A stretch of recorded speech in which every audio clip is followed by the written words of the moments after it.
Greetings, I'm Doc Griffin, your swing surgeon director of club fitting, and I'm here today to cover a subject that was brought up in one of the blogs recently. But before I do, I want to respond to questions that we've been getting still on how Vaughn is doing. That is my wife.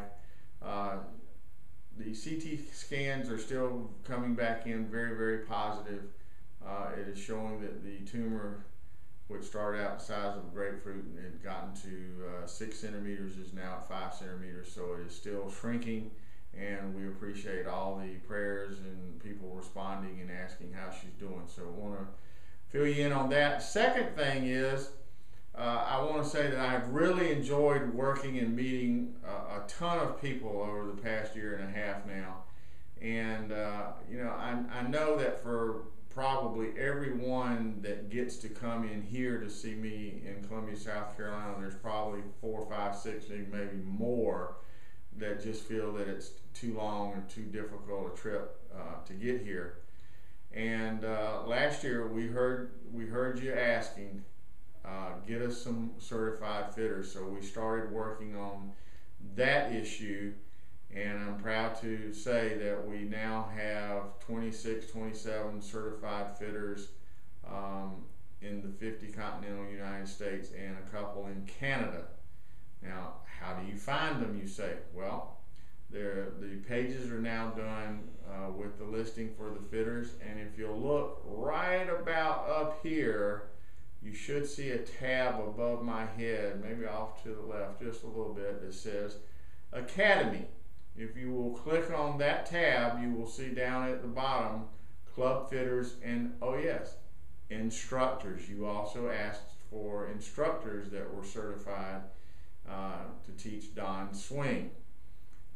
If you click on that, you will be taken to a page that has it broken up into categories and then states, and you can click on the individual states and it will take you to a list of certified teachers and instructors.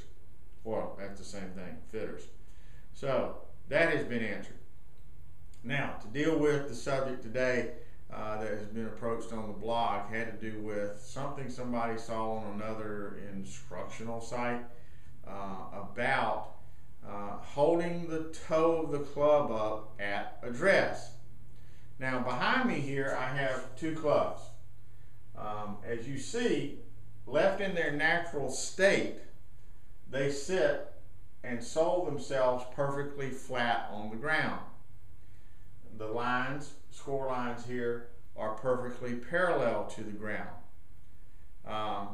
This is how a club was intended to sit.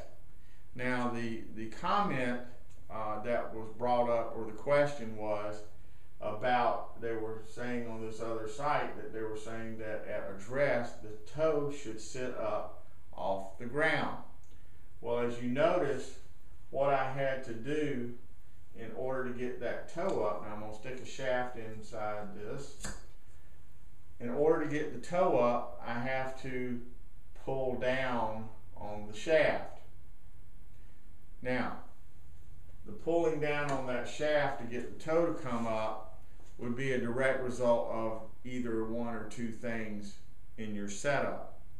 Number 1, holding your hands very low would cause you to pull the toe up. Number 2, if you think about it, the longer I make this shaft, the more you will have to bring the shaft down in order to get it into your hands at proper address. So if at address the toe of your club is sitting up, you got 1 or 2 things going on. Probably the shaft is too long, or number 2, you're holding your hands very, very low, which means you're not bending your knees and you're bending over at the waist too much and forces your hands down. Now, I understand the concept of why this other instructional site was saying to have the toe of the club sitting up off the ground. That was to compensate for what we call the toe down effect, or droop, when you swing a golf club. In other words, when you swing a club, the shaft will flex or load and then bend 2 different ways. As you come to the top of your backswing, the shaft will bow this way. As you come down and unload and release, the shaft will bend downward, or the toe will go downward. This is what is called the toe down effect, which we give credit to Carsten Solheim, which was the founder of Ping, for seeing this phenomenon and putting a name to it. That when you club, you come in and you release or load and release the club, the toe will actually go downward. But I got news for you. Sitting at address and holding the toe up does not compensate for what happens when you swing the golf club and the club toes down. It's going to toe down no matter what you do at static address. I'll give you a perfect example. I had a young fellow years ago that came into the shop, and as he addressed the golf ball, his toe was so far up off the ground that I could get 6 quarters under the toe.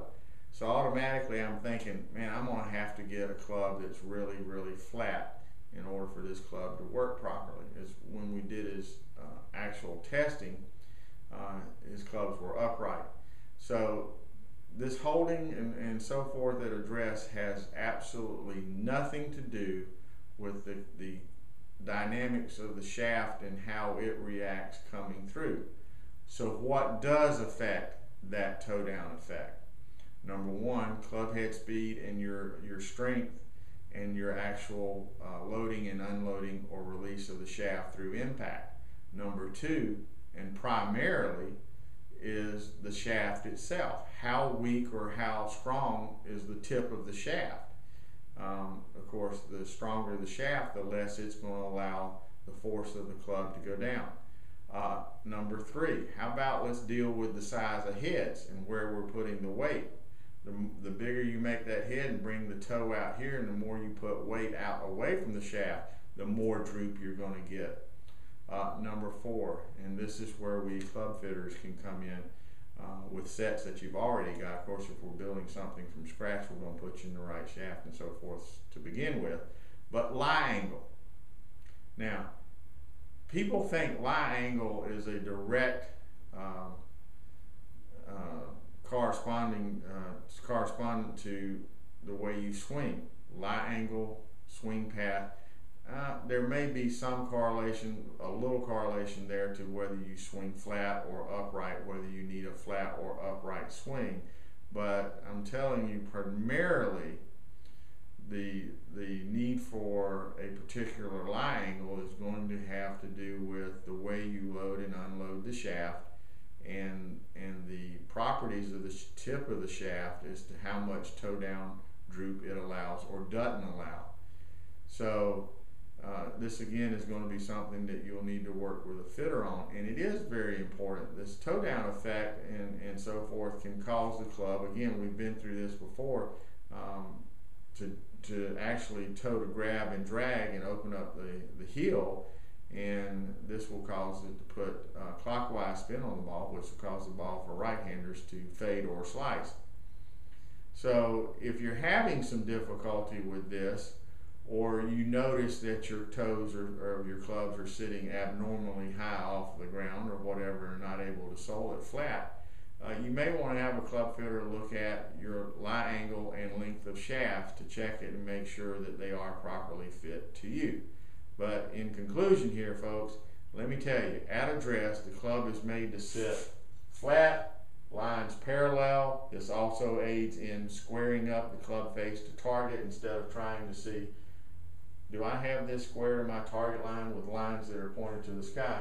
Over exaggeration, but they run perfectly parallel to the ground. Makes it a lot easier to square your club up too. Well, that's it for me today. Again, this is Doc Griffin. We appreciate your support. We appreciate you watching. If you have questions, as always, please feel free to contact me either by phone or email, or put it on the blog. I see it, I will respond. And as always, keep it vertical, and remember, better golf is just a fit away.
Eta, senorita. I need you to put some dual durometer mid-size grips in with something that's coming out. Send me 10 of them.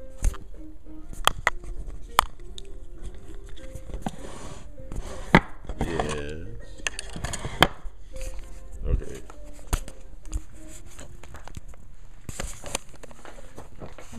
Not at this point. I haven't finished my fittings for the day, so I could still wind up calling you.